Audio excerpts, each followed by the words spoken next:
Welcome back to Talk the Walk with me, Sarah Wong. I'm with Simon Wong, Chairman of Hong Kong Chamber of Food and Beverage Industry. He's also the chairman of the food and beverage company, Kampery Group. Simon, welcome to Talk the Walk. Thank you. Thank you. It's good to have you here. We're just talking about, you mentioned the direct assistance to some employees in hard-hit companies during the pandemic. And we heard the chief executive yesterday kind of already ruled out direct assistance to COVID-hit workers. And that brings me to the comment of catering legislator Tommy Cheng, who made the comment earlier in the week that he kind of warned against anyone who wants to enter the catering industry, for example, in the coming years, because he's saying that the pandemic restrictions is not it's very strict and it's not likely to go away soon. And the government doesn't seem to be keen to provide assistance to industry and company that's been affected adversely under the pandemic. Do you think Tommy Cheng's worries are reasonable or he's overreacting? Mr. Cheng's comment, of course, well, it's kind of reasonable in some way. Of course, the situation, like 2 years ago, we are hoping that the pandemic might be gone, after a few months, like during SARS time. Yeah.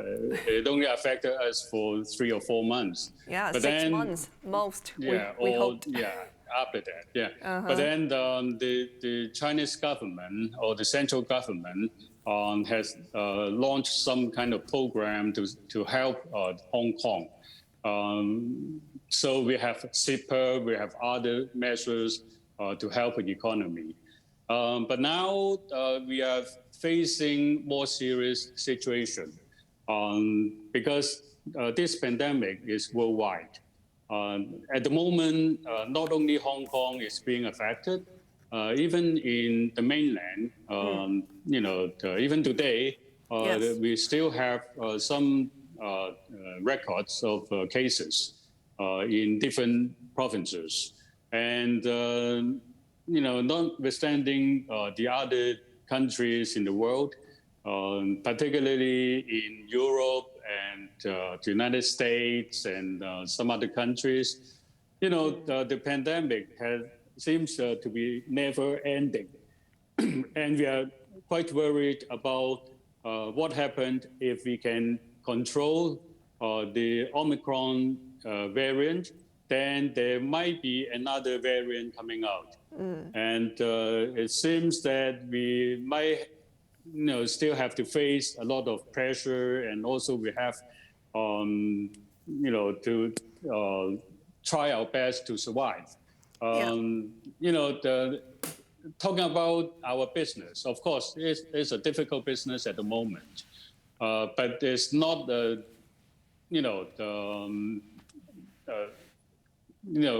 we still can survive in some way. And when we see that some restaurants which are hard hit by the pandemic, and a lot of restaurants have closed down in the past years, I estimated about 2,500 restaurants in 2020 to 2021. In these 2 years, 2,500 restaurants had closed down. Wow. But of course, after that, many smaller restaurants opened. These small restaurants are very small ones, operated by only few employees, compared to those closing down restaurants. They employ probably about 50 or even more 100 more people. So the situation for the catering industry has actually changed, and we also see that the dine-in business probably have to shrink a little bit because people are used to ask for delivery platforms to make some takeaway services. for their meals. That's why a lot of delivery platforms enjoy their business during this time. And with this restriction currently, I also see that some delivery platforms like Deliveroo or Foodpanda or other platforms, their business has since January 7th, has gone up quite a bit. And like in 2021, the delivery platform services, the business has gone up by more than double of their business before COVID. This is good for them, but it's bad for the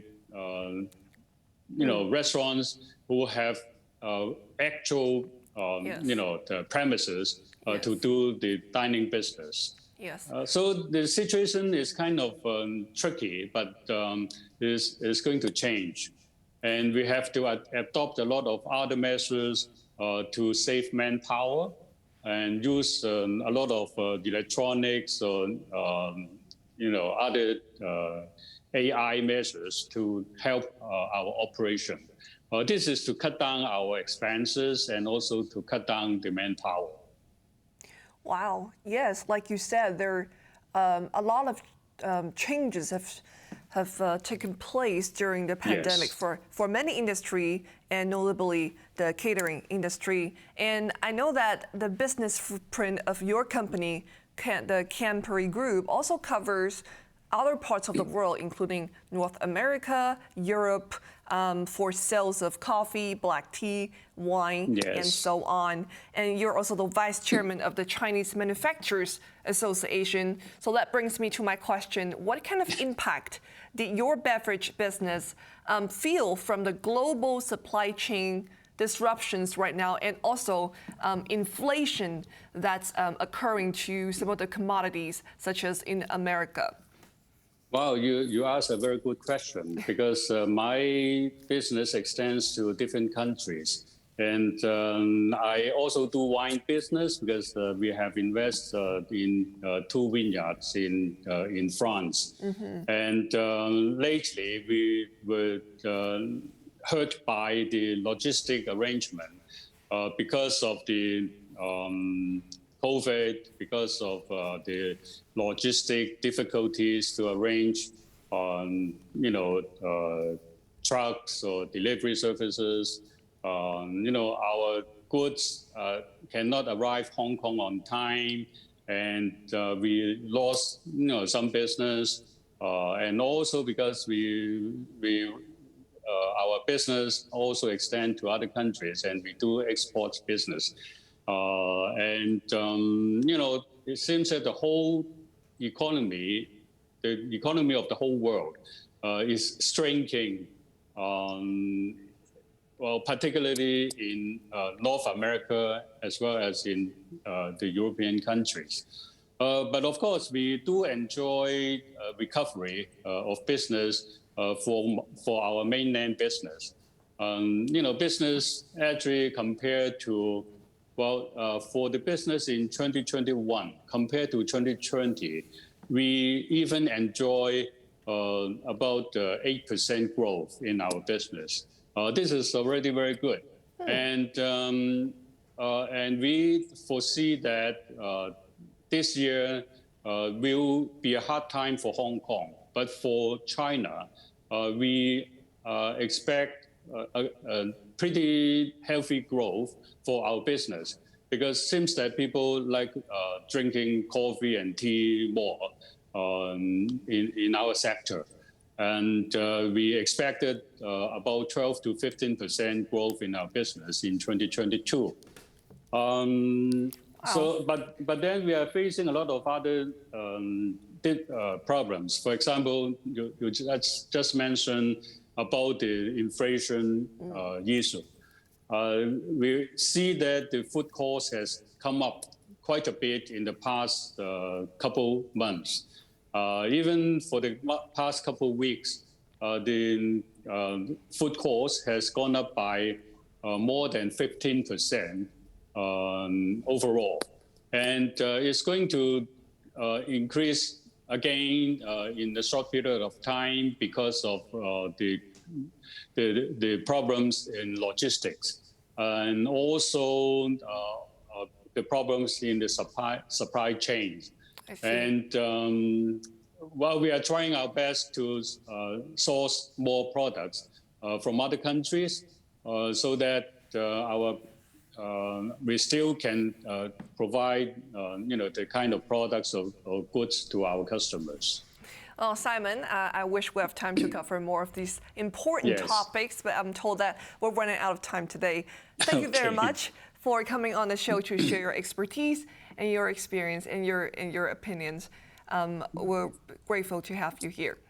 Thank you.